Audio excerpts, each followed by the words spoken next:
On va pas se mentir, on rêve tous un petit peu de changer le monde, mais peu sont les personnes qui mettent de réelles choses en place pour y parvenir. Baptiste Nourri fait partie de ces gens-là. Il a la tête de son propre réseau social appelé The Tribe, qui se veut moins intrusif et avec beaucoup moins de publicité que les plateformes que nous connaissons déjà. Si tu aimes les jeux vidéo et le principe de gamification, tu vas adorer le personnage.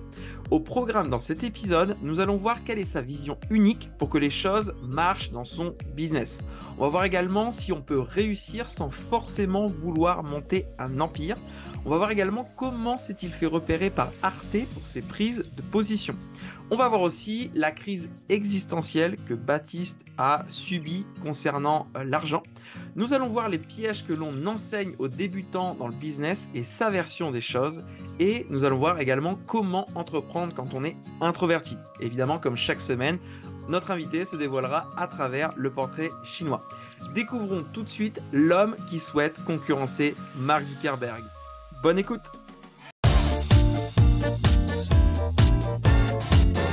Vous savez, la plupart des entrepreneurs qui veulent se développer sur Internet se retrouvent souvent seuls face à leurs problèmes. Dans ce podcast, on vous partage nos meilleurs conseils, anecdotes et retours d'expérience afin que vous trouviez les meilleures idées pour vous développer tout en passant un bon moment. Je suis Meryl Camus. Je suis Christopher Cerceau. Et bienvenue dans 1, 2, 3 Business.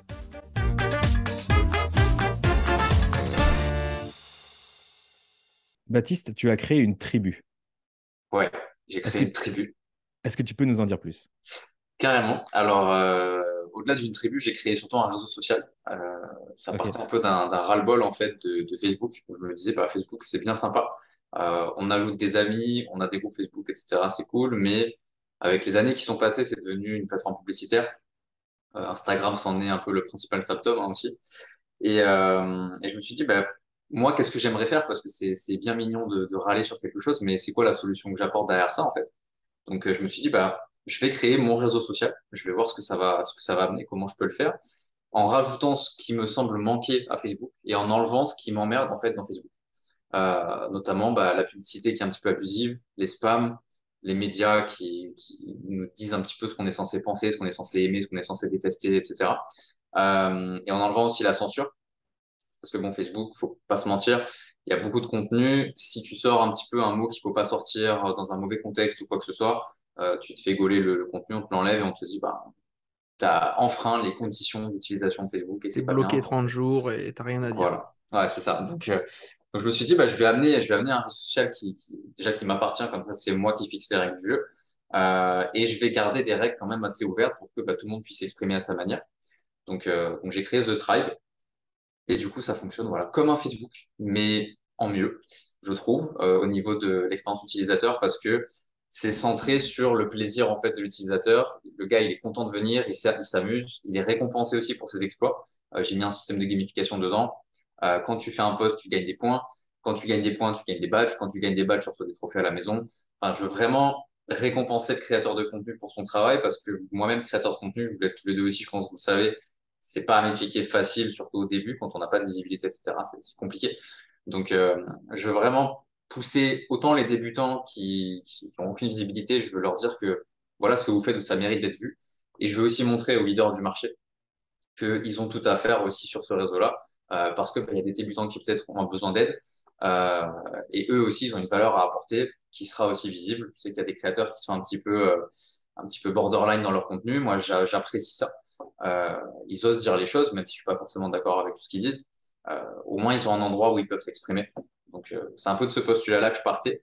Et, euh, et ça fédère à fond, en fait. Ça fédère à fond et ça rajoute aussi la dimension présentielle. J'ai rajouté des immersions, du mastermind, des coworking, des co-living. Enfin, il y a plein de trucs en plus. Donc là, au moment du podcast, on est à J+3, J+4, donc c'est encore tout neuf. On a déjà plusieurs dizaines d'entrepreneurs dedans, donc c'est génial. Et je pense que d'ici 2, 3 mois, ça sera super intéressant de voir où est-ce que ça a pu aller. Donc voilà un petit peu le postulat de base. Tu soulignes quelque chose d'intéressant, parce que c'est vrai que tu prends Facebook en 2009 et Facebook en 2022. En 2009, la grande majorité des gens postaient à fond sur leur mur. J'ai mangé une pomme, j'ai fait ci, j'ai fait ça. Les gens adoraient raconter leur quotidien, etc. Et plus le temps a passé, et plus les gens se sont mis à être spectateurs et venir sur Facebook, non pas publier, mais simplement pour voir ce qui se passe, aller voir dans l'accueil. Et c'est vrai que c'est pas rare de voir maintenant quelqu'un qui n'a pas changé sa photo de profil depuis 2 ans, qui n'a rien posté sur son mur à part des bons anniversaires une fois par an. Et c'est vrai que je sais pas qu'est-ce qui explique ça, mais les gens publient beaucoup moins qu'avant.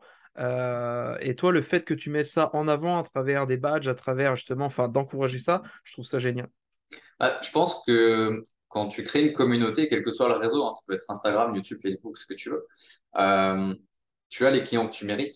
Et Mark Zuckerberg, quand tu vois que son focus maintenant, c'est la publicité, c'est les grosses entreprises, c'est les médias, c'est les machins, contrairement à en 2009 où c'était je vais rassembler les nanas de mon université, faire un groupe dessus et créer un réseau social, l'intention n'est plus la même, donc le public forcément n'est plus le même. Et ça se ressent dans l'engagement, en fait. Les anciens clients, nous trois, par exemple, je pense qu'on peut situer un petit peu autant du côté entrepreneur que du côté personnel. Nous, ça va. Mais la Tati, 55 ans, qui fait des photos de son chat, forcément qu'elle est plus engagée parce qu'elle est plus du tout concernée par le réseau. Donc, forcément, Bah, elle est plus concernée, puis à la fois, l'essentiel des gens qui sont sur Facebook, il me semble que ce sont des personnes qui ont. Attends, c'était quoi la moyenne d'âge? 57 ans. La moyenne d'âge C'est des toi qui m'avais utilisateurs partagé cette stat? Facebook, ouais, c'est 57 ans. incroyable. Et c'est vrai que nous, on voit le phénomène inverse. C'est vrai que parmi tous les clients que j'ai, les clients qui ont moins de 20 ans, quand je leur dis, ajoute-moi sur Facebook ou Instagram, ils disent, j'ai pas Facebook. Tu dis, Mm. waouh, c'est les réseaux sociaux, c'est censé être un truc de jeunes de base, et que les jeunes, la génération en 2000 est totalement boudé Facebook au profit d'autres plateformes, c'est quand même un signal qu'il y a quelque chose qui a changé justement dans son public Mais cible. mec, tu vas pas aux mêmes soirées que tes parents, Mhm. tu vois? Et Facebook, c'était tendance pour nous, les jeunes, en 2010, la génération des années 90, ou peut-être même un chouïa avant. Mais du coup, ça s'est décalé. Et les nouveaux jeunes, entre guillemets, putain, oh les vieux cons, les nouveaux jeunes, maintenant, ils se disent, bah non, Facebook, c'est là où il y a tous mes cousins, mes oncles, voire mes parents, voire mes grands-parents. Bon, bah, t'as envie de partir sur une plateforme où on est Ils qu'entre sont pas jeunes. là. Donc, il y a eu la vague Instagram derrière. Et il me semble bien maintenant qu'il y a Snapchat. Enfin, Snapchat, c'est encore un peu à part, mais maintenant, TikTok. c'est TikTok, hein. Charlotte, qui est professeure des écoles, de temps en temps, elle dépanne en collège, entre 10 et 13 ans. C'est sur TikTok que ça se passe. Et ils ont beaucoup moins de filtres que nous pour faire des vidéos, d'ailleurs. Ça, c'est C'est rigolo. clair. Je pense Ouais, qu'il y a c'est aussi cool. une évolution de comment le contenu il est consommé aussi. Avant, on prenait le temps de lire un post Facebook, de savoir comment le chien de Mémé Gisèle il va, Ouais. avec la photo, etc. Là, maintenant, c'est vite, il faut que je bouffe du contenu, je bouffe du contenu, je bouffe du contenu. Et plus le feed il est scrollable, plus la plateforme elle a du succès auprès des gens qui consomment rapidement, en fait. Et Facebook, c'est pour ça qu'ils commencent à intégrer les réels, à intégrer les contenus courts. Donc, Ouais. Moi, je c'est m'arrête quand c'était symptomatique. post. Quand c'était post, Baptiste, moi, je m'arrête et je les lis la plupart du temps. Ah bah, je te remercie. Ouais, ils sont cool. D'ailleurs, on peut parler de tes posts parce que là on est rentré dans le vif du sujet sur la tribu, sur ton réseau social, ce qui est fascinant. Pour le coup, c'est ta nouvelle identité depuis quelques jours, quelques semaines. Mais du coup, c'est quoi le parcours avant d'en arriver là? Euh, alors, ça dépend jusqu'où tu remontes. Je vais essayer de faire On va plus. remonter jusqu'à tes grands-parents, s'il te plaît. Ça fait beaucoup de choses à dire. Alors, moi, si tu veux, j'ai grandi à Monaco. Donc, je suis pas un bourge, bourge dans le sens le plus péjoratif possible du terme. Je suis pas né avec une pierre en argent dans la bouche. J'étais à Monaco parce que mon père travaillait là-bas en tant que pompier. Et donc, j'ai grandi dans l'argent, sans en avoir forcément énormément, mais j'ai grandi dedans. J'ai vu ce que c'était un peu le milieu, j'ai vu ce que c'était la superficialité, ce que c'était de rouler en Lamborghini et d'en voir 50 par jour. J'ai normalisé ça, si tu veux, et je m'y reconnaissais pas. Donc déjà, petit, je me sentais dans un endroit où, putain, mais c'est pas chez moi, ça correspond pas à ça, à l'environnement que je veux pour moi et pour plus tard. Parce que tout le monde est faux, tout le monde invente un peu sa vie et il se la raconte, quoi. Donc c'était assez triste. Euh, Après, je suis parti sur Nice pour faire une fac de psy. La fac de psy, pareil, j'ai foiré complet. J'ai complètement foiré mes études à ce niveau-là. Je suis arrivé jusqu'à bac+3. Et en fait, à bac+3, je suis arrivé avec 9,96 de moyenne. Et je me rappelle, la nana me fait non, mais quand on est mauvais, tu peux partir de la fac. En fait, cette phrase, elle m'a flingué parce que sur le moment, je me suis dit ça y est, elle a mis un terme à ma vie. Et en fait, aujourd'hui, je la remercie de ouf parce que j'aurais pu finir psychologue et je me dis, putain, je suis passé à côté d'une catastrophe morale, quoi. On embrasse tous Donc en les fait, psychologues qui nous on écoutent. embrasse les psychologues. Et du coup, après, je suis parti en école de coaching. J'ai commencé un peu dans la de la confiance en soi, dans une espèce de consulting un petit peu improvisé. Euh, Après, j'ai un pote qui m'a parlé d'Olivier Roland. Donc, il m'a dit, ouais, je connais un bouquin de chez lui qui est trop bien et tout. Tout le monde n'a pas les chances de rater ses études. Donc, j'ai commencé avec ça, comme beaucoup, je pense. Petit à petit, bah, j'ai monté ma première formation. J'ai fait 97 euros sur Internet en 6 mois. Trop content, jusqu'à ce que je vois que le client, c'est un pote à mon père qui voulait me faire plaisir. Donc, je me suis dit, putain, en Ah fait, je vais jamais y arriver. merde. Donc, voilà, je pense qu'on a tous des fausses victoires un peu comme ça. Et puis, Ouais, celle-ci a fait ouais, mal. ouais, et puis franchement,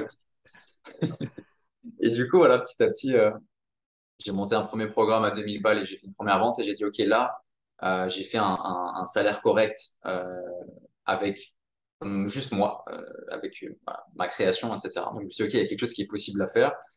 J'ai ramé, je pense, comme tous les entrepreneurs rament au début et puis petit à petit, ça s'est monté. Après, je suis parti sur plus du coaching business. Là, j'ai commencé à faire vraiment de l'argent et là, bah, comme tu as dit, je change un peu d'identité. Vraiment, je veux me baser sur euh, amener la communauté dont les entrepreneurs pourraient avoir besoin ou au minimum pourraient avoir envie, là où ils s'amusent. Parce que plus ça va, plus je me rends compte que là où je suis excellent, c'est le jeu, en fait. Comment un entrepreneur, je le fais s'amuser, comment je le fais se récompenser, célébrer, fêter, etc. C'est un peu là où je suis bon. Donc voilà un petit peu le parcours dans les grandes lignes. Euh, Tu parlais, parce qu'on est très vite passé de je passe d'un produit à 97 à un produit à 2000 qui marche. Euh, Ton premier produit à 97, est-ce que c'était dans le Make Money? Qu'est-ce que tu proposais à l'époque? C'était une formation en confiance en soi. Je me rappelle, j'avais pris, c'était pas Mindstep, c'était le programme d'avant de Théophile Hélier.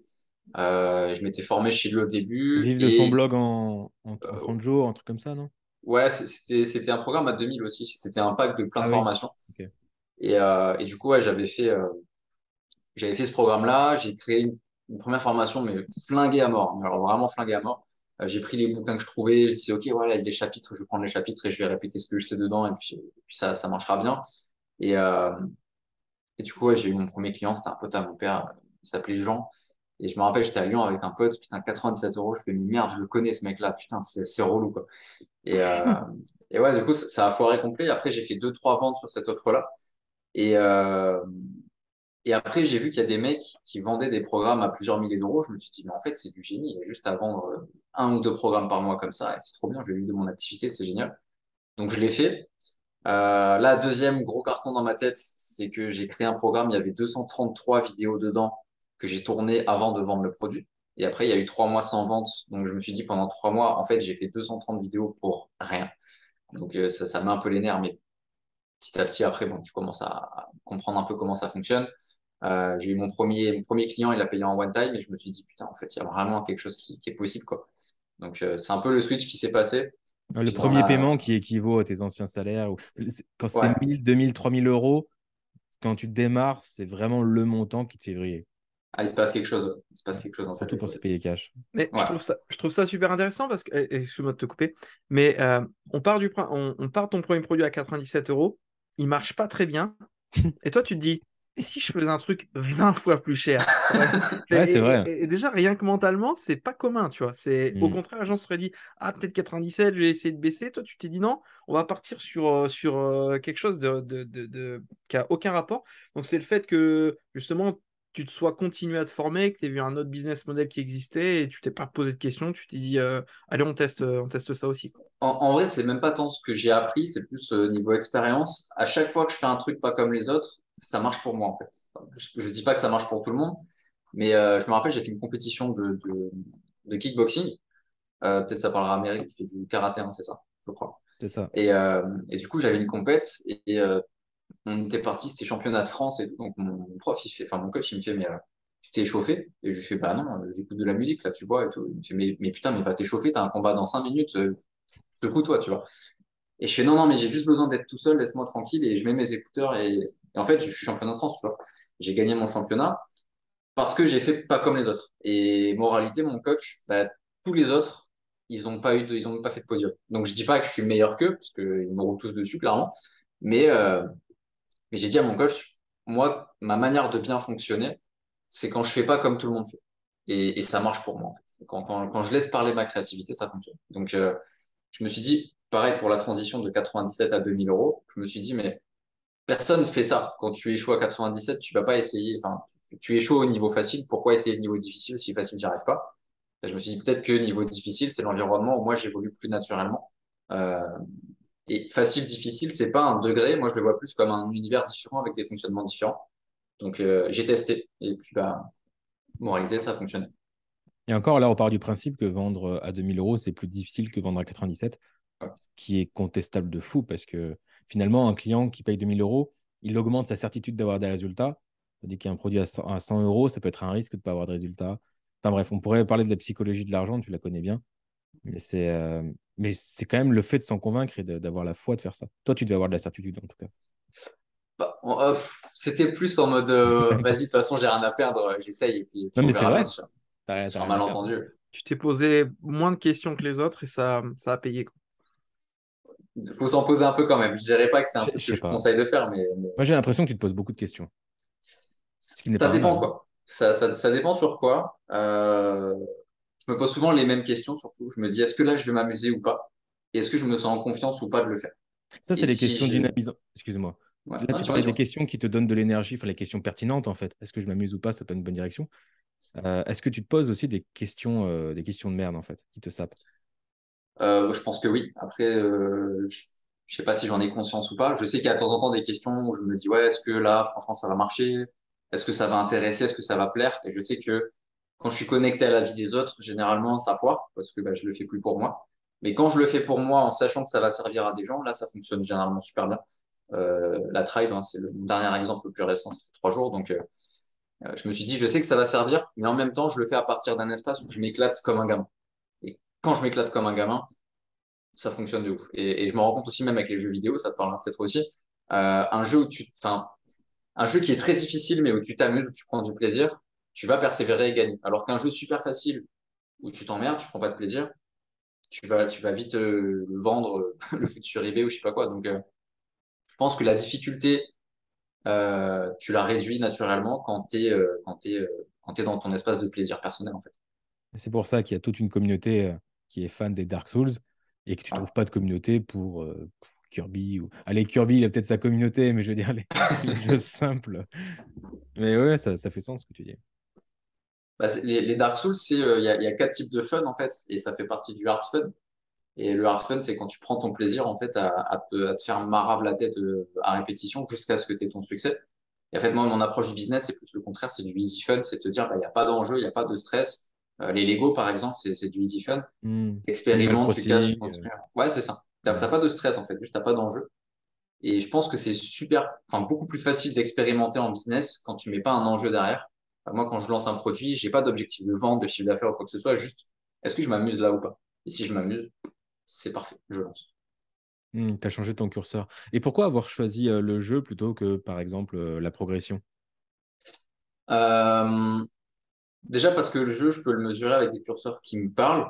La progression, moi, enfin, je cherche pas à créer un empire business ou un truc monstrueux à plusieurs millions d'euros, etc. Je me dis juste, je veux créer un système où j'ai du temps pour moi, j'ai les potes que je veux, je joue au jeu que je veux avec eux, et j'ai les moyens quand même financiers de créer des projets stylés.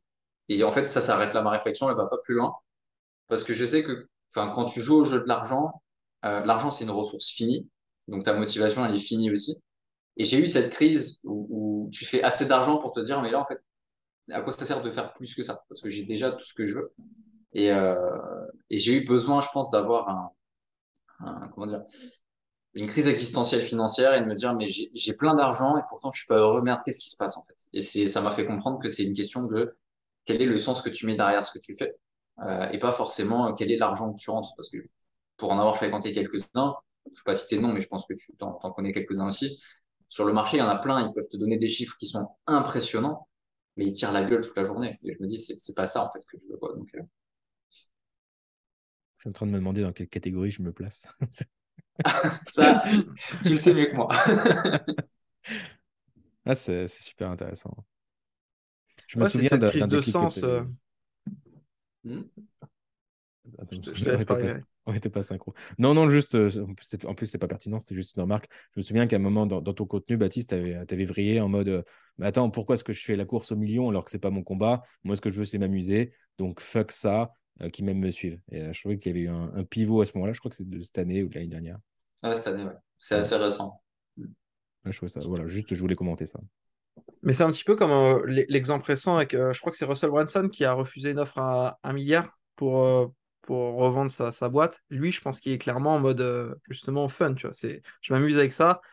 T'es 1 milliard, j'en veux pas, tu vois. Et il y a aussi un YouTuber célèbre aux Mister États-Unis Beast. Ouais. C'est quoi l'histoire, Meryl? Similaire, je Euh, crois. très simple, c'est le youtubeur numéro 1 au monde où il a fait une proposition de rachat, bah, pareil, à 1 milliard, c'est la même histoire. Et bah, pareil, il a dit non. Et tout le monde lui dit, enfin beaucoup lui ont dit qu'il était cinglé d'avoir refusé 1 milliard. C'est vrai que ça fait quand même beaucoup de zéros quand il repense. Mais en fait, Gary Vaynerchuk, lui, il le défend en disant jamais de la vie, il va céder ça pour 1 milliard parce que ça va en valoir 100 milliards de toute façon. Donc voilà, c'est ça l'histoire, il a refusé. Mais MrBeast, il sait que sa chaîne YouTube et en fait, l'audience plutôt qu'il a vaut plus que 1 milliard. Donc, on pourrait se dire, il peut rester quand même pour l'argent. Je ne crois pas que ce soit le cas, mais ça resterait stratégique financièrement. Russell Brunson, 1 milliard, bah, c'est bon, il a déjà fini le game. Mais il reste pour d'autres raisons. Et d'après ce qu'il lui il partage, c'est bah, sa mission d'aider les entrepreneurs. Tu vois, c'est même plus de je kiffe. Si, il y a du kiff, mais c'est une question d'une mission qu'il dépasse là. Peut-être même spirituelle pour lui. C'est vrai que ça se voit dans ses yeux à ce mec-là qu'il y a quelque chose en plus que l'argent. Bon, et c'est Mm. paradoxal parce que ça reste le mec qui crée les tunnels de vente et tout, c'est très performance, chiffre d'affaires, etc. Mais tu vois dans ses yeux que putain, il s'amuse quoi. Quand il parle de son truc, il est aux anges quoi. Donc, J'arrive pas à croire que le type ait réussi à nous mettre dans la tête que créer des tunnels de vente, c'était fun.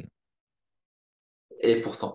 Et pourtant, d'ailleurs, il y a fun dans ClickFunnels. Hasard, je ne pense pas. Du coup, lui, il a fait des millions et des millions en rendant quelque chose qui était à la base pour les geeks, hype. Il s'éclate avec ça, il le fait avec authenticité et ça paye.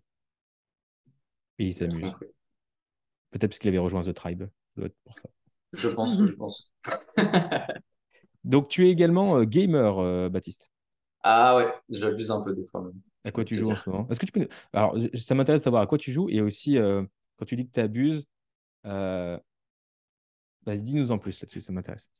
Alors, à quoi je joue? Déjà, j'avais un premier objectif avec mon business, c'était réaliser un rêve de gamin qui est très simple, avoir toutes les consoles. Je voulais Ok. avoir toutes les consoles d'une génération. J'ai la Play 5, j'ai la Series X, j'ai le gros PC à 3000 balles. C'est bon. Déjà, juste ça, j'étais content. Et la Switch, Et la Switch qui est ça fait juste peur. là derrière moi, Tu me de l'autre rassures. côté. Elle est là. Euh, et du coup, alors à quoi je joue? Je joue à tout ce qui m'amène une expérience émotionnelle forte où je me dis, j'ai pas joué à un jeu, j'ai vécu un truc. J'aime Hmm. bien les jeux qui me créent ça. Un The Last of Us, un God of War, j'ai vu que t'étais dessus pour Ragnarok qui arrive bientôt. Même un Call of Duty Modern Warfare 2, la campagne, je sais que je vais m'amuser dessus. Donc ça dépend un peu du type de fun dont j'ai envie. Après, moi, je joue un peu à tout aussi, mais plus du solo narratif, quelle que soit la console. Beaucoup de stratégie aussi sur le PC, les gros jeux Total War, etc., où tu as 10 000 mecs à l'écran qui se tapent dessus, je trouve ça cool. Et alors quand je dis que j'abuse, je pense que c'est un peu les restes de mes parents qui me disaient mais putain mais arrête avec tes jeux de merde là, tu déconnes de ouf et tout. Là maintenant j'ai la liberté de me dire ben tiens et si je faisais 15 heures de jeu d'affilée aujourd'hui parce que ça me ferait plaisir. Qu'est-ce qui m'en empêche? Voilà et c'est ça en fait. Mais après abuser pour l'un c'est le minimum peut-être de quelqu'un d'autre donc c'est super subjectif. Mais ouais les jeux c'est une place que j'ai, enfin je peux donner une place très importante aux jeux vidéo dans ma vie parce que ça m'a quand j'étais gosse, je pense que ça m'a sauvé.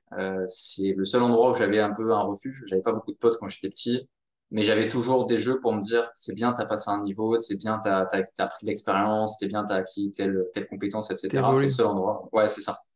Donc, j'ai gardé ce truc-là et ça, ouais, franchement, je dirais que ça m'a sauvé. Ouais. Est-ce que tu as une chaîne Twitch ou est-ce que tu as déjà pensé à en faire une et sinon, pourquoi? C'est une réflexion en ce moment. Je me dis, OK, Twitch, pourquoi pas? Qu'est-ce que je peux, enfin, c'est plus la question pour le coup business. Qu'est-ce que ça apporte à mon audience? C'est comme je disais pour la tribe tout à l'heure, je vais m'amuser, je le sais, mais qu'est-ce que ça apporte en fait aux viewers? Et est-ce que les viewers que je vais attirer avec ça, c'est des gens que je veux dans mon entourage? Pour l'instant, je suis pas certain, donc j'ai pas encore lancé Twitch. Après, vu que j'ai lancé la tribe il y a 3 jours, je suis focus sur ça. Pourquoi pas? Je me dis pourquoi pas. Après, On pourrait je suis imaginer pas. d'aller chercher du mainstream en donnant la graine de l'entrepreneuriat aux personnes qui vont t'écouter. Genre, tu es en train de jouer à un jeu et tu donnes des conseils business, des pépites comme ça. La plupart vont pas te capter et d'autres, ça va leur donner envie, peut-être. Bah, il y a ça, je pensais aussi à l'autre sens. Un truc que j'ai failli faire, mais je l'ai pas fait parce que finalement j'ai fait le jeu tout seul. Je sais pas si tu as vu The Quarry. Le jeu, c'est un jeu d'horreur scénarisé. En fait, c'est un film d'horreur. Et Ok. selon les décisions que tu prends, tel personnage meurt, tel personnage survit, etc. Et je me disais pourquoi pas faire ça avec mon audience, où je fais le jeu en live et je dis à l'audience, OK, là je me les pose. Qu'est-ce qu'on fait? Est-ce qu'on sauve ce personnage? Est-ce qu'on Hmm. prend ce chemin, ceci? Et juste leur montrer que on peut parler business pendant qu'on fait un jeu vidéo et qu'on vit une histoire ensemble. J'y ai réfléchi, après j'ai testé le jeu tout seul, j'ai dit putain c'est trop bien et je l'ai fait tout seul comme un connard. Donc, mais du coup ouais, c'est une réflexion que j'ai eue aussi. Ouais. Ça peut être cool de le faire. Parce que c'est vrai que ce qui marche bien pour faire comprendre un concept ou autre, c'est de faire des métaphores, des analogies. Et là, toi qui es expert en jeux vidéo, rien qu'en termes de nombre d'heures que tu as passé dessus, et cette audience-là capterait 10 fois plus facilement les concepts. Enfin, c'est des métaphores qui leur parleraient de ouf. Et justement, ils prendraient plaisir à t'écouter si tu faisais le lien avec quelque chose qui les intéresse. Donc ça pourrait être une bonne idée. Et c'est vrai que c'est aussi une manière entre guillemets, de se déculpabiliser de jouer aux jeux vidéo. C'est, je joue, mais quelque part, j'ai l'impression d'avancer un tout petit peu dans le business. Et même si ça m'apporte ne serait-ce qu'un client en un mois, bah, j'aurais bien fait de lancer euh, cette, euh, cette chaîne parce que ça m'a permis d'avancer un petit peu. Alors après, est-ce que c'est un leurre de se dire, oui, oui, je joue pour mon business? En fait, non. Mais Hmm. ça peut être une réflexion intéressante. Chérie, je bosse là. Ah, c'est plus le danger de. Il y a Julien Chies que je regardais. C'est un Hmm. mec qui publie 3, 4, des fois 5 vidéos par jour sur l'actualité du jeu vidéo. Et à un moment donné, il a fait une vidéo où il parlait des embargos, où en gros, lui file un jeu, il le teste avant la sortie, il peut donner son test au moment de la sortie. Comme ça, il dit voilà, j'ai testé tel jeu, etc. Et il y avait un live où il y a un gars qui disait mais est-ce que tu prends quand même du plaisir en fait à devoir rusher tous tes jeux et finalement donner ton avis rapidement et tout. Et il disait bah en vrai moins que quand tu fais un jeu pour le plaisir, parce que tu le fais plus Ouais. pour le plaisir, tu le fais pour alimenter un réseau social. Et c'est un peu la réflexion qui me fait douter, c'est que je me dis est-ce que tu as le même plaisir quand tu es seul chez toi dans ton canapé avec ton casque et tu fais ton jeu tranquille que quand tu as 50 personnes qui te regardent, t'en as qui vont parler, donc tu vas être occupé à regarder un petit peu le live et en même temps écouter un peu l'histoire et tout. Ton attention, elle est divisée. Hmm. Euh, Tu peux être vite pris par le nombre de viewers en direct. Enfin, il y a plein de trucs qui vont venir te perturber. Et les meilleurs jeux que j'ai faits, qui m'ont vraiment fait vivre des grosses expériences, The Witcher 3, Cyberpunk 2077 qui était excellent, etc.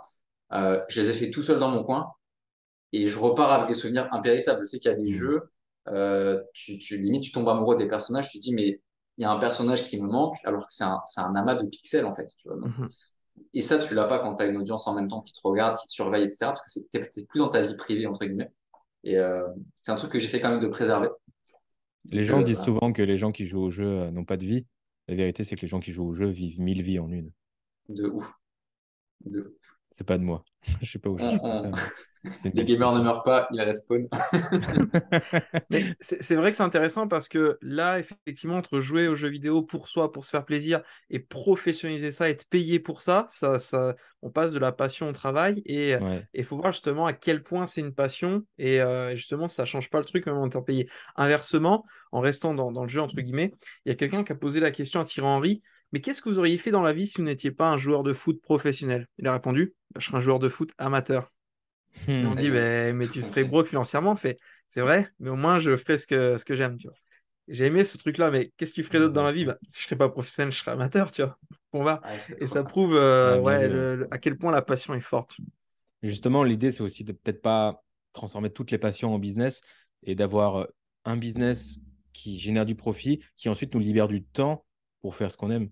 Je veux dire, si Baptiste, il aime voyager, il va peut-être pas forcément en faire un business non plus. Mhm. Moi, j'aime bien manger des pizzas. Faut La pas pizza de monétiser la pour autant. mama. Ouais, il y en a qui monétisent quand même leur pizza, effectivement. Effectivement. Mais c'est vrai que ouais, en fait, je pense que quand tu es entrepreneur, tu as le super pouvoir enfin, peut-être même le super savoir de te dire, bah, je peux créer de l'argent avec n'importe quel truc qui me passionne. Et je pense que c'est dangereux d'essayer de tout monétiser tout le temps. Pareil, quand tu parlais de la pizza, moi, je pense, je fais du MMA. Je pourrais monétiser ça, me filmer en train de combattre, me filmer en train Mhm. ou même de me prendre des grosses mandales. Je ferais des vues, je ferais peut-être même de l'argent en apprenant peut-être des techniques de combat, etc. Mais je me dis ça pareil, je veux garder ça dans le privé. Je m'amuse, je le raconte à ma chérie quand je rentre à la maison, et puis c'est tout, quoi. Donc, à la limite, utiliser tes passions de temps en temps pour faire le lien avec ce que tu proposes en vrai. Ouais, 10 trucs que j'ai Pour du appris dans personal le. branding, ouais. Ouais, c'est ça. Mais c'est vrai que je pense, une balance en fait à trouver Mhm. de quoi je parle pas. Ouais. J'ai eu la même réflexion avec le karaté. Tu sais, quand tu lances un business, tu as toujours le truc, quelles sont mes forces, mes expériences, tout ça. Je me dis, ah bah, karaté, je pourrais peut-être en faire un business. Et j'ai la même conclusion que toi, c'est, bah non, je veux aussi un jardin privé, je veux aussi un truc à part. Pourquoi pas en parler de temps en temps pour dire, ah, je fais ça aussi et je suis un humain qui a une facette, plus que deux facettes dans sa vie, mais pas d'en faire un business forcément. Mm. Ah, je trouve ça intéressant. Ne pas chercher à tout monétiser. Je pense que c'est un bon conseil. Surtout pour toi. Toi, tu vois de l'argent partout. Ah, mais regarde la partie qu'il a du coup maintenant. Ouais. C'est C'est vrai. vrai, c'est intéressant. Dans tes contenus, Baptiste, tu es souvent assez cash et dans la vie, tu es relativement introverti. Comment est-ce que tu expliques ça? Je pense que j'ai beaucoup de trucs à dire, que je sais comment les formuler, mais que je veux quand même garder ce côté humain que j'ai aussi. Je suis quelqu'un de super gentil, super avenant, je discute avec les gens volontiers, je rigole avec eux, je les vanne, etc. Euh, mais mes contenus, si tu veux, quand je les fais quand je suis vraiment dans le flow et quand j'ai vraiment quelque chose que j'ai envie de dire, que j'ai envie de partager, qui est important pour moi. Tu tiens la trip, Euh, ouais.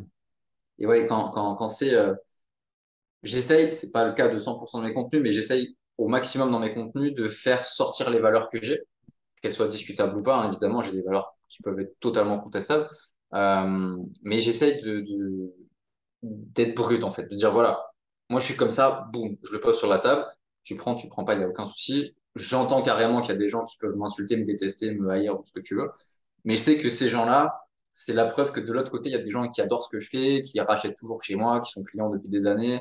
Donc, c'est pour ça aussi que j'ai créé la Tribe, c'est que Facebook, ça devient de plus en plus édulcoré, ça devient dur d'avoir des gens qui parlent vraiment avec les tripes. Maintenant, si tout le monde dit un peu la même chose, faut être bien pensant, faut pas bousculer, faut pas faire de vagues, etc. Même dans Euh, les coups de gueule, ils ont tous les mêmes coups de gueule. ouais, c'est toujours la même Lui, il n'en est chose. plus un. C'est toujours la même chose. Donc, c'est le même raisonnement qu'avec toute l'histoire de ma vie, en fait. Hein. C'est fais pas comme les autres. Voilà. Hmm. Tout le monde dit des trucs identiques, ressemblants, etc. Ok, fais le contraire. Ils sont tous en train de dire tel truc c'est bien, ok, trouve le truc qui va pas avec ça et tape dessus.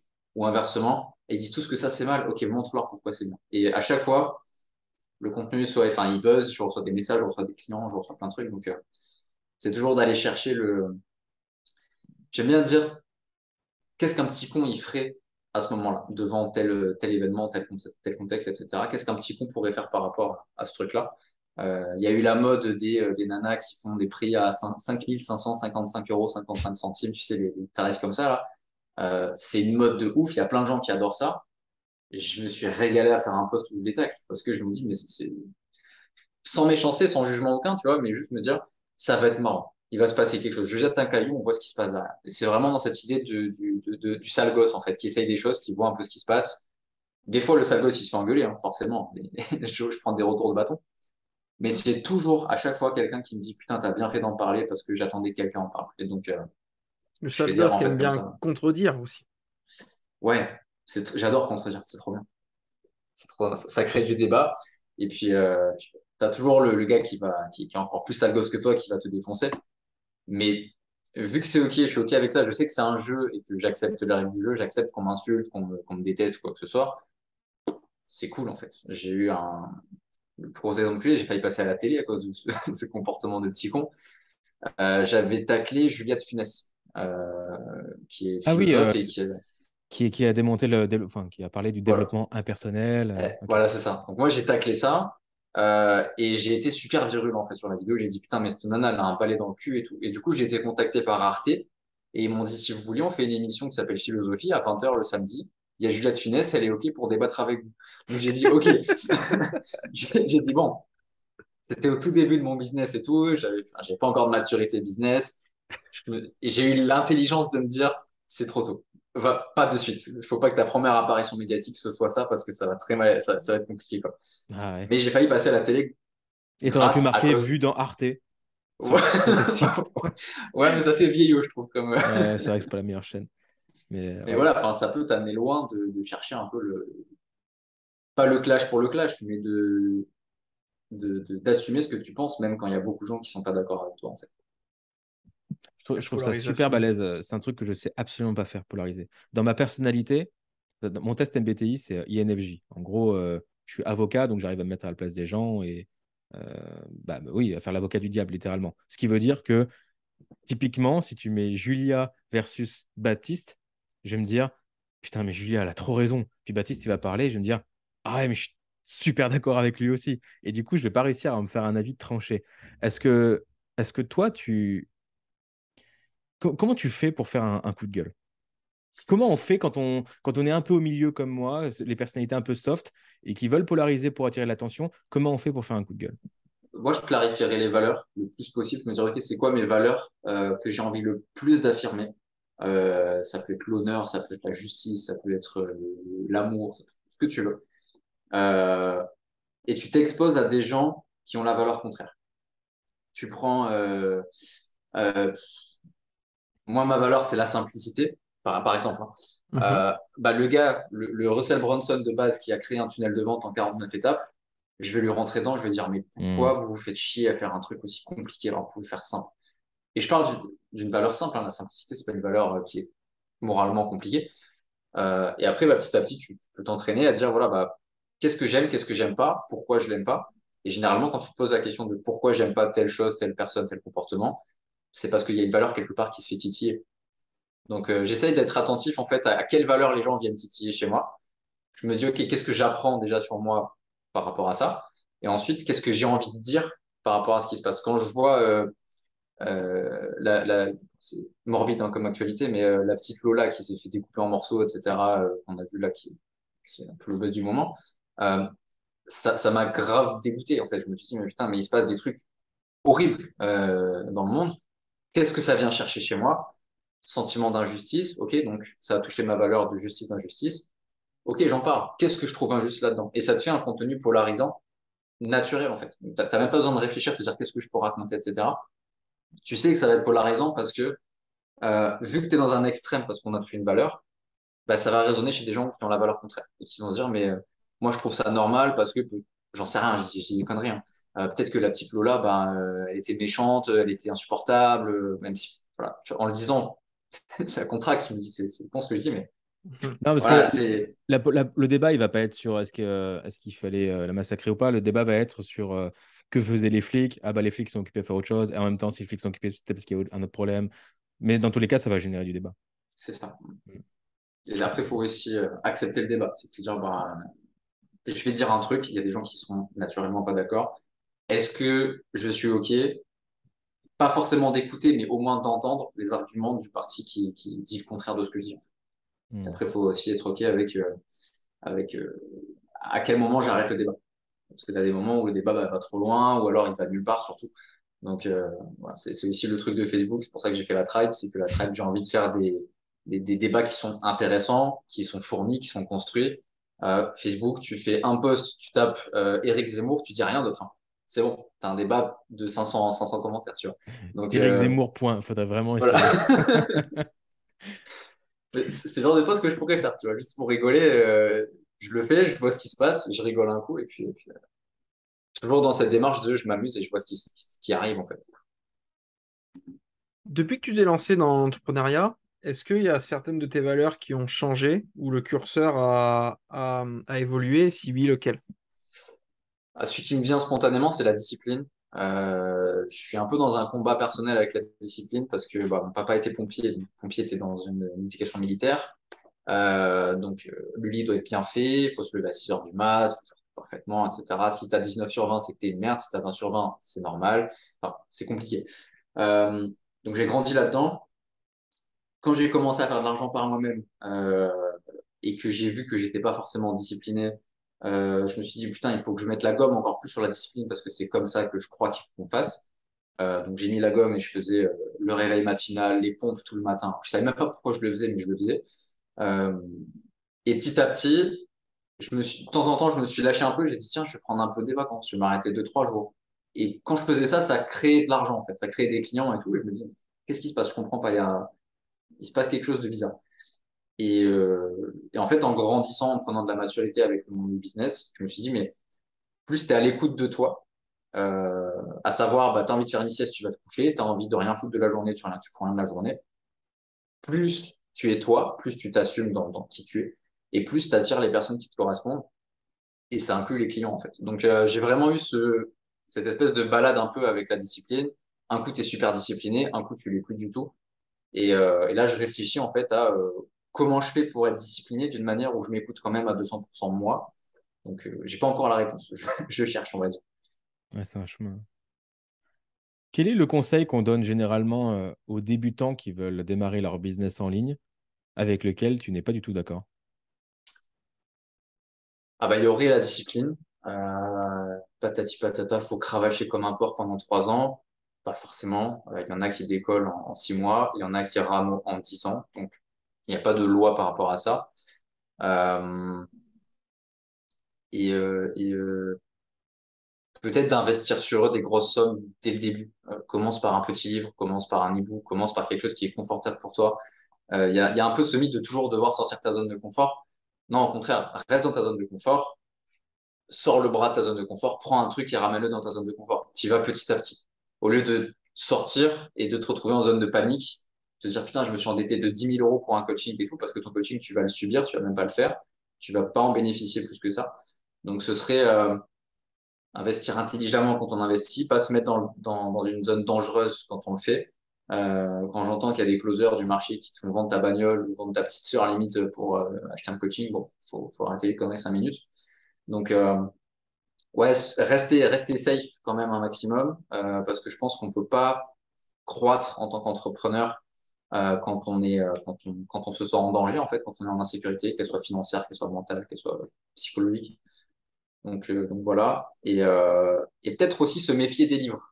Ce serait ouais, je pense que je vais garder celui-là de conseil. Calmez-vous avec les livres business. Arrêtez de lire que des livres business. Parce que un livre business, c'est la méthode qui a marché pour le mec qui a écrit le livre business. C'est pas la méthode qui va marcher forcément pour toi. Donc, moi, je dirais plutôt, lis des bouquins qui ouvrent ta créativité et utilise cette créativité pour créer des choses qui te ressemblent. Et monétise ce truc-là. Commencez plutôt par ça. Donc, voilà, ce serait plus ce conseil-là que je dirais, Lire plutôt que entre de les lignes. dire, ouais, c'est ça. Aller chercher un peu On a tous lu Père riche, Père pauvre, on a tous lu Olivier Roland, on a tous lu, je vais en citer 50 000. L'effet Mais par cumulé. contre, ouais, Non, l'effet cumulé. bah, je trouve qu'il est pas assez lu celui-là, justement. Ah Mais ouais? Ah bon, ouais. regarde. Mais c'est vrai que peut-être trop lire, à la fin, tu te retrouves plus, quoi. Tu dis, putain, Et puis c'est est-ce que, contradictoire d'un auteur à l'autre, vu qu'ils n'ont en pas la même plus, méthode. Après, t'es perdu. Ouais. peut-être, ouais, choisir tes auteurs en fonction des valeurs que l'auteur il défend.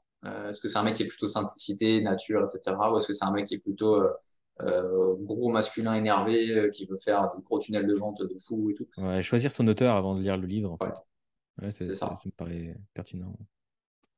Est-ce que tu te considères dans la vie comme quelqu'un de chanceux ou malchanceux? Je suis super chanceux. Déjà, je suis vivant. J'ai gagné au loto de ouf. J'étais pas né que j'ai déjà gagné au loto. Donc, super, super chanceux. Je suis en bonne santé. Il y a personne qui me veut du mal. J'ai des parents qui m'aiment. J'ai un toit sur la tête. J'ai une chérie formidable. J'ai des potes. J'ai un business. Je peux vivre de ma passion. J'ai 3 consoles de jeux vidéo next-gen. Je fais tout ce que je veux. Donc, ouais, super, super chanceux. Même si je crée ma chance aussi, je suis ouvert à elle, je me ferme pas à elle, je me dis pas putain, pas de chance aujourd'hui il pleut. Non, trop cool, aujourd'hui il pleut, je peux aller faire un blogging sous la pluie, me dépasser un petit peu. Tout est une chance en fait. Pour moi, la vie entière, c'est un cadeau et chaque merde qui t'arrive, c'est un cadeau aussi. Il faut juste avoir l'œil pour ça. Comment on fait pour entreprendre quand on est introverti? Comme quand on est extraverti, en parlant moins peut-être, juste en parlant peut-être mieux. Euh, et peut-être éviter de s'enfermer dans la case introverti, extraverti ou ambiverti. juste te dire, bah, moi, je suis comme ça. Et puis, j'ai envie de parler de cette manière, j'ai envie de communiquer mon message de cette manière. Et pas forcément me dire, merde, je suis introverti, donc ok, Google, introverti. Ça veut dire qu'il faut pas trop parler, il faut pas trop se montrer, il faut avoir peur, il faut avoir honte, il faut être stressé quand on est devant un public, etc. Extraverti, ok, ah ouais, mais parle trop, chiant à écouter, etc., etc. Peut-être se dire, ok, il y a plein de possibilités, qu'est-ce que moi j'ai envie d'incarner? Mais pas forcément me stresser avec des cases, j'essaie de faire super gaffe à ça. Les hauts potentiels, les zèbres, les machins, les trucs. Bien Qui sûr. concerne tout de même plus de 97% de la population, si j'en crois mon Facebook. En effet, en effet, donc encore une fois, essaye d'être dans les 3% et puis ça se passera super bien parce que tu seras pas comme tout le monde. Donc ouais, je fais très très attention à ça. L'heure est venue, Christopher? Tu crois? Lors du jeu, L'heure du joueur? avec Ben, un joueur. on a un invité qui est joueur, donc on peut peut-être passer au jeu. Est-ce que tu connais, Baptiste, le jeu du portrait chinois? Ouais, ouais, ouais. C'est ce qu'on va faire maintenant. On va te poser Ok. une dizaine de questions, chacun notre tour avec Meryl. Le but, c'est que tu répondes le plus rapidement possible. Et puis, si tu as envie de détailler ta réponse, c'est avec grand plaisir. Baptiste, on commence. Si tu étais un animal, qui serais-tu? Euh, soit un loup, soit un rhinocéros. Alors j'ai fait un jeu qui s'appelle le jeu du totem en immersion. J'ai le paquet cartes à côté qui du coup te dit l'animal un petit peu en fonction des gens qui sont autour de toi. J'étais avec Romain Mhm. Clamaron qui m'a fait faire. Et ce qui est sorti d'un groupe, c'était rhinocéros, parce que je suis très rentre dedans, je suis, voilà, et pourtant je suis un mec assez calme, donc en fait le rhino, tu l'emmerdes pas, il te fait rien, tu lui casses un peu les couilles, il te rentre dedans. Donc voilà, je dirais le rhinocéros. Là, la réponse n'est pas typique et je la trouve vraiment cool, vraiment bien imagée. Top. Pour l'anecdote, la boîte de porte-à-porte pour laquelle je travaillais, le symbole, c'était un rhinocéros. Mode, mais c'était pas pour la même définition, c'était plus en mode fonceur et Ouais. peau dure pour encaisser les rejets. Mais il y a peut-être un peu de ça aussi. Peau dure pour encaisser les rejets. Ah, j'en ai eu quelques-uns, donc ouais, je pense qu'il y a de ça aussi, ouais, effectivement. J'attends encore quelqu'un qui va dire mon animal, moi, si j'étais un animal, c'est ver de terre ou flamant rose. On n'a pas encore eu. Deuxième question, Libellule. si tu étais un objet du quotidien. Euh, un stylo, parce que j'ai plein d'idées, et mon business, ce serait ma feuille, en fait, hein, parce que mes idées, je les fous dans mon business, donc ouais, un stylo, et ouais, je sais pas plus d'explications que ça. Ok. Si tu étais un film, ou alors si c'est pas très film, une série, ça marche aussi. Seigneur des Anneaux, immédiatement. L'aventurier, la quête du héros, le voyage du héros, quoi. Et puis, on amène l'anneau là où il faut l'amener, et puis on fait la quête, on s'amuse, on rencontre plein de gens, on mène des batailles épiques, et puis c'est cool. J'observe un petit pattern parce que dans les jeux vidéo, tu aimais bien les jeux narratifs. Là, tu Ouais, parles du voyage du héros pour Seigneur des Anneaux. Moi qui suis très féru de storytelling, j'observe que les histoires, c'est quelque chose qui te parle. de ouf, de ouf. Qu'est-ce que ça représente pour toi le storytelling? Je fais une parenthèse. Euh, je pense que c'est le storytelling qui a fait que l'homme, c'est l'espèce dominante sur Terre. Donc, je vais peut-être loin, mais c'est parce qu'on a la capacité de nous raconter des histoires qu'on a pu survivre. C'est parce que Homo erectus, il a dit à son pote, t'as vu que dans les buissons, il y a un tigre là qui nous regarde depuis tout à l'heure. C'est une histoire. Tu anticipes la suite. Ah, peut-être qu'il va nous attaquer, il va nous grailler. Ok. Alors peut-être qu'on peut créer des lances avec des bouts de bois et nous défendre. Et en fait, tu crées ton histoire. Et je pense que c'est très rudimentaire ce que je dis, mais petit à petit, je pense qu'on a su se raconter des histoires de plus en plus complexes. Et ça nous a amené au fondement de l'humanité. Et petit à petit, l'humanité s'est montée sur ça, en fait, sur des histoires. Parce qu'on est la seule espèce animale qui a cette capacité. Et je pense que cette capacité, autant elle a pu bâtir le passé, autant dans le futur, tu prends Elon Musk qui veut aller sur Mars, il raconte aussi une histoire, il dit voilà, ben, l'humanité va aller sur Mars, elle va Mhm. coloniser une nouvelle planète, etc. Donc pour moi, le storytelling, le storytelling en soi, c'est un art, l'art de du coup raconter l'histoire, et les histoires en elles-mêmes, c'est notre salut en fait, hein, clairement. Moi, je le vois comme ça. Et pourquoi un entrepreneur devrait investir dans le storytelling selon toi? Sinon, il est mort. Sinon, il est mort. Un être humain, c'est une histoire. Si tu sais pas te raconter toi-même, tu vas séduire qui, tu vas signer qui, tu vas travailler avec qui, tu peux rien faire. Euh, Au-delà même de l'entrepreneuriat, tu veux séduire une personne, tu veux négocier une petite ristourne sur un resto, n'importe quoi, tu as besoin de raconter une histoire. Et si tu sais pas le faire, tu fais chier le monde en fait. Les gens vont pas t'écouter, les gens vont s'ennuyer avec toi, les gens vont t'associer à putain, j'ai passé 10 minutes à rien foutre, c'était long et chiant et j'ai envie de rentrer. Euh, Rien contre les coiffeurs, hein, mais tu prends Sylvie, la coiffeuse de base qui te raconte sa vie, elle sait pas raconter une histoire. Et c'est pour ça que tu te rappelles jamais de ce qu'elle t'a raconté, Sylvie, quand tu étais chez le coiffeur. Et par contre, tu vas chez, je sais pas, un conférencier TEDx, tu vas chez un Tony Robbins, tu vas chez même toi ou moi sur Facebook, on sait raconter des histoires, on est intéressant, on est payé à hauteur de ça, en fait. Donc, c'est primordial que de savoir raconter une histoire. Tu sais raconter une histoire, tu sais vendre, tu sais séduire, tu sais draguer, tu sais sociabiliser, tu sais négocier, tu sais tout faire. Je reviens sur le portrait chinois. Si tu étais un Yes. livre, Baptiste, Un livre, un livre. euh, ce qui me Ouais, vient, c'est c'est ça. encore le Seigneur des Anneaux. Bah, vu que c'est un livre, du coup, ce serait pour peut-être le souci du détail. J'ai envie que tout soit bien écrit, bien expliqué, bien détaillé, bien comme il faut. Euh, et je me laisse aussi la porte ouverte. Je trouve que le Seigneur des Anneaux, ça reste un morceau d'histoire dans une plus grande histoire, le Silmarillion, etc. Enfin, c'est dans un lore, dans un univers. Euh, et je garde cette idée de chaque humain est une histoire qui fait partie d'une plus grande histoire. Et le Seigneur des Anneaux, je le vois un petit peu comme ça. C'est une trilogie qui est exceptionnelle, qui est géniale, qui est historique, mais il y a quelque chose d'encore plus grand qui englobe le Seigneur des Anneaux. Donc voilà. Si tu étais un plat, Pas de carbo, direct. simplicité. Là c'est viscéral, pas de carbo. Est-ce qu'il va en faire un business? Ah, t'as parlé des pizzas tout à l'heure, il y a peut-être quelque chose à faire. Si tu étais une célébrité, Euh, Keanu Vivante ou Reeves. mort. Ah, Keanu Reeves.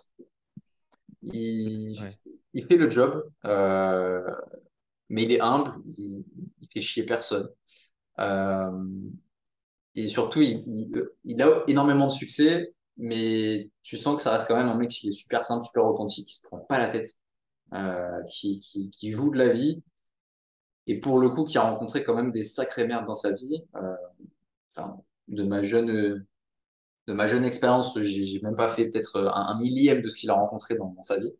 Et pourtant, il a 1000 fois plus de succès que moi. Et je me dis, ça, je trouve ce mec excellent, quoi. Intéressant. Si tu étais une citation, Euh,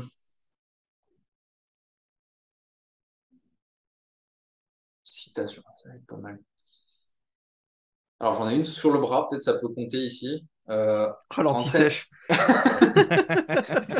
Je m'étais préparé. C'est apprends à ton esprit à rester calme dans n'importe quelle situation. Je trouve que ça te sauve de tout et n'importe quoi, en fait, même dans un état de panique.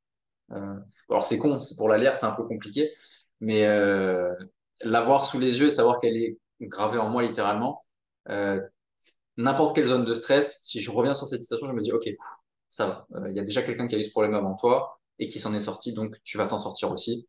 Quel que soit le problème. Si tu es endetté, tu perds quelqu'un, n'importe quoi de grave, quelqu'un s'est dépatouillé avant toi. Trouve cette personne, demande-lui comment elle a fait, mais reste tranquille, ça va aller. De toute façon, la vie, c'est un jeu, tu t'en sortiras pas vivant, donc pas de stress. La prochaine question, je l'ai tatouée sur mon avant-bras, justement. Si si tu étais un gros mot, Euh... Alors, barjo, c'est pas encore un gros mot. Ouais, un con, peut-être. Je suis un con. le- un petit con même. Oh, des fois, un gros con aussi. On va pas se mentir. Des fois, un gros con. Euh... Parce que des fois, j'agis beaucoup trop tôt avant de réfléchir, mais vraiment beaucoup, beaucoup trop tôt, et ça me met dans des situations où je me dis, mais putain, mais qu'est-ce que t'as encore fait, quoi. À chaque fois, des années après, j'en rigole, je me dis, mais j'ai trop bien fait de le faire. Mais des fois, je fais des trucs, je me dis, mais t'es vraiment un sacré connard, quoi. Enfin, de faire un truc pareil, pourquoi t'as fait ça, quoi. Mais à chaque fois, ça m'amène dans des trucs. Là, l'exemple que j'ai, par exemple, pour mon business, c'est tout le monde fait son premier événement dans une salle d'hôtel ou une salle de conférence, un truc classique. Bah, moi, con que je suis, j'ai loué un yacht. Je me dis, tu vois, moi, je vais prendre un yacht. Ah bah, paye le carburant, paye l'équipage, paye les frais de. Tu vois, et tu prévois pas ça. Et tu te retrouves à la fin, tu as une facture de 5 6 000 euros que tu n'as pas prévu.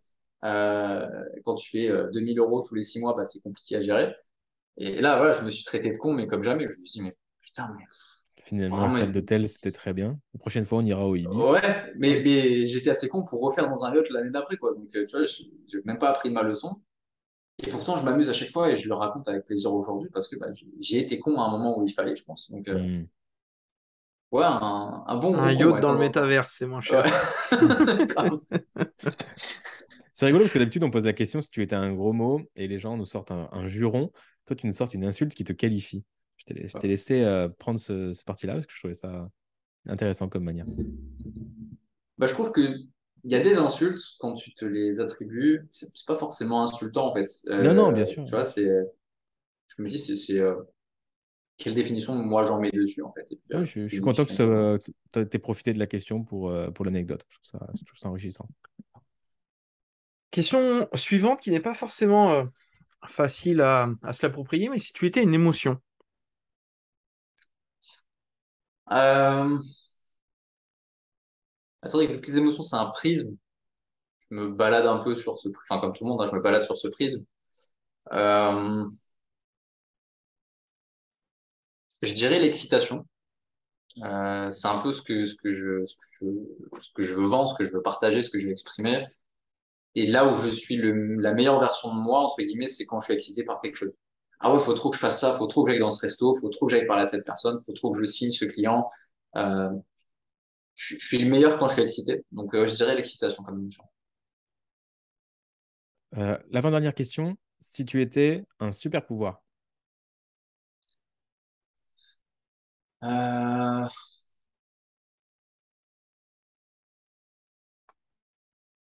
qu'est-ce que c'est?